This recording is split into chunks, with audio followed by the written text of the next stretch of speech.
9 خرافات اما واقعی. اگه از یه مهمون خوشت نمیاد کافیه مقداری نمک تو کفشش بریزی تا فرار کنه.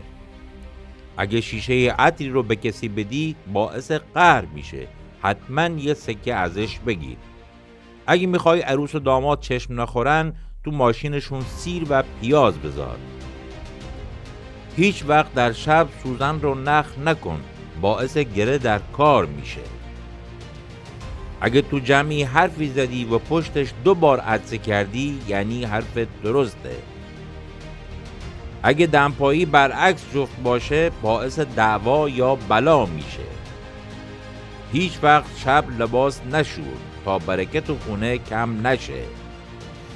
کفش نو رو روی میز خصوصا میز غذاخوری نذار تا دعوا نشه. اگه موقع عقد عروس عطسه کنه یه نشونه خوبه. اگه تا اینجا اومدی و خوشت اومد دکمه لایک رو بزن.